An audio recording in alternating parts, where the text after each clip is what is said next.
Formation ಆಗ್ಲತ್ತಂತ ಅದು soap ಮತ್ತು hard water ಜೊತೆ ರಿಯಾಕ್ಟ್ ಅದ.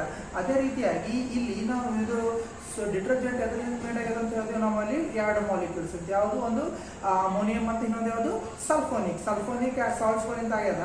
ಇವೇನಾಗ್ಲತ್ತವಪ್ಪ ಅಂದ್ರೆ ರಿಯಾಕ್ಟ್ ಆಗಿ ಏನಾಗ್ತದೆ, ಜಾಸ್ತಿ ಏನು ಪ್ರೊಡ್ಯೂಸ್ ಮಾಡ್ತಾವ, ಮೋರ್ ಆಗಿ ಏನು ಪ್ರೊಡ್ಯೂಸ್ ಮಾಡ್ತಾವ, ಅಲ್ಲಿ ಫೋಮ್ ಆಗಿ ಪ್ರೊಡ್ಯೂಸ್ ಮಾಡ್ತಾವ. ಸೊ ಇದರಿಂದ ಏನಾಗ್ತದೆ, ನಮಗೆ ಏನು ಗೊತ್ತಾಯ್ತು, 8 ಸ್ಟ್ರಿಪ್ನ ಫೋಮ್ ಜಾಸ್ತಿ ಪ್ರೊಡ್ಯೂಸ್ ಆಗ್ಲತ್ತದ, ಇದ್ರಾಗ ಏನಾಗ್ಯದ ತರ್ಡಿ ಪ್ರೊಡ್ಯೂಸ್ ಆಗ್ಲತ್ತದ ಅಂತ ಗೊತ್ತಾಯ್ತು. ಯಾಕಪ್ಪ ಅಂದ್ರೆ ಡಿಟರ್ಜೆಂಟ್ ಒಳಗೆ 2 ಮಾಲಿಕ್ಯೂಲ್ಸ್ ಯಾವುದು, ಅದರಿಂದ ಮೇಲೆ ಡಿಟರ್ಜೆಂಟ್, ಸೊ ಸಲ್ಫೋನಿಕ ಮತ್ತು ಇನ್ನೊಂದು ಯಾವುದು ಅಮೋನಿಯಂ ಸಾಲ್ಟ್ಸ್ ಆಗ್ಯದ ಅಂತ ಗೊತ್ತಾಯ್ತು. ಇದರಿಂದ ಸೋಪ್ ನಮ್ಗೆ ಆಲ್ರೆಡಿ ಗೊತ್ತದ ಸೋಡಿಯಂ ಮತ್ತು ಪೊಟ್ಯಾಷಿಯಂ ಅಂತ, ಸೋಡಿಯಂ ಪೊಟ್ಯಾಷಿಯಂ ಅಂತ ಆಗ್ಯದ.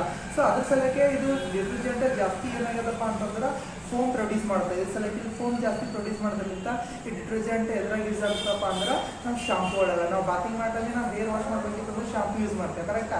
ಈ ಶಾಂಪೂ ಎದ್ರಲ್ಲಿಂದ ಆಗಿರ್ತಪ್ಪ ಅಂತಂದ್ರೆ ಡಿಟರ್ಜೆಂಟ್. ಯಾಕೆ ಡಿಟರ್ಜೆಂಟ್ ಆಗಿರ್ತಪ್ಪ ಅಂದ್ರೆ ಇದ್ರಾಗ ಏನಾಗುತ್ತೆ,